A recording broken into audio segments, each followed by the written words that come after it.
अपन बात कर रहे थे असफलता।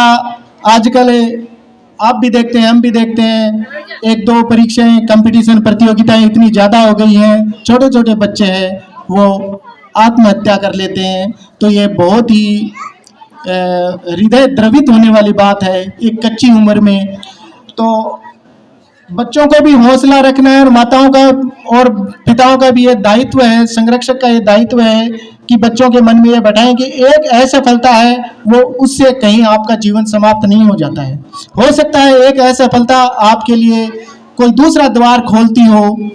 और इसी संदर्भ में एक छोटी सी बात आपके समक्ष, एक प्रसंग है वो प्रस्तुत कर रहा हूँ। दक्षिण भारत में रामेश्वरम के पास धनुषकोडी एक छोटा सा गांव है। एक गरीब परिवार है, माता है, पिता है, बिल्कुल गरीब हैं और उनके 8 बच्चे हैं, भाई बहन हैं। उनमें एक बच्चा है वो बहुत ही होनहार है, बाकी है बहुत ही प्रयत्न करता है, प्रयास करता है, 10वीं 12वीं मैट्रिक तक पहुंचता है और फिर वहां से वो देहरादून एक परीक्षा देने के लिए आता है। किसी एग्जाम की परीक्षा है, एनडीए की परीक्षा है, वायुसेना में वो भर्ती होना चाहता है। आने जाने का किराया नहीं है, अपनी बहन के कंगन बेच के वो किराए की व्यवस्था करता है और फिर ऋषिकेश पहुंचता है, देहरादून के पास, एग्जाम के लिए। और उस एग्जाम का जब रिजल्ट, वो एग्जाम देता है, इंटरव्यू देता है और उसका रिजल्ट आता है, उसमें वो फेल हो जाता है, असफल हो जाता है। तो वो इतना निराश हो जाता है, उसको कुछ दिखाई नहीं देता, अब मैं वापस कैसे जाऊंगा, मैं तो कंगन बेच के, गहने बेच के यहाँ तक पहुंचा हूँ, इतनी गरीबी में मेरा जीवन कैसे चलेगा, ये जीवन तो निस्सार है, बेकार है, इस जीवन का मैं क्या करूं।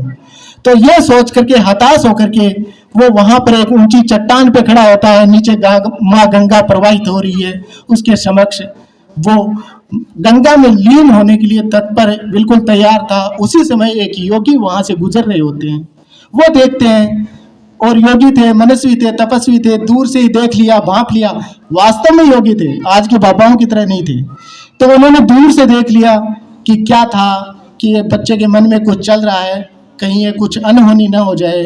उन्होंने कहा, बेटे क्या हुआ, क्यों खड़ा है यहाँ, तो चल मेरे साथ घर चल। उन्होंने कहा, नहीं बाबा, मैं घर नहीं जाऊँगा, मेरा ये जीवन किसी काम का नहीं है, मैं इसको आज समाप्त करूँगा, इस चट्टान से मैं कूद करके माँ गंगा में लीन हो जाऊँगा।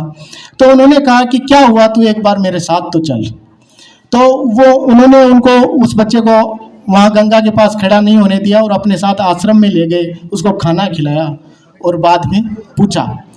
तो उसने कहा कि मैं एग्ज़ाम देने आया था, मैंने मेरे घर के गहने बेच दिए, अब मैं वापस भी कैसे जाऊंगा और मैं असफल हो गया, तो आपने मेरे को रोक लिया, अब मैं वापस कैसे जाऊंगा और मैं क्या करूंगा इस जीवन का। तो उन्होंने एक बहुत ही बढ़िया बात कही। उन्होंने कहा कि बेटा, एक असफलता तेरा जीवन समाप्त नहीं कर सकती, और तेरे को मेरी बात याद रखना, तेरे को भगवान ने किसी बहुत दूसरे, किसी अच्छे कार्य के लिए और रिजर्व में रखा है, आरक्षित रखा है। यहाँ तेरे को भगवान ने इसलिए नहीं भेजा कि हो सकता है भगवान तुझसे कोई बहुत बढ़िया काम करवाना चाहता हो। और ये बातें बच्चे के मन में घर कर गई और उसने दोबारा प्रयास शुरू किया। महर्षि शिवानंद स्वामी उनका नाम था। महर्षि शिवानंद स्वामी ने उसको किराया दिया और वापस अपने घर भेजा।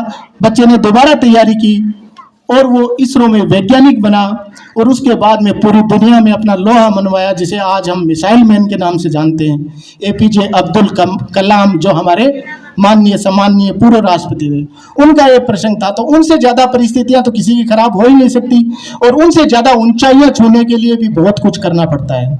तो बच्चे कभी निराश नहीं हो, ये असफलताएं जीवन में आती रहती हैं, लेकिन अपने को प्रयास लगातार करते जाना है। कार्यक्रम को आगे बढ़ाते हुए मैं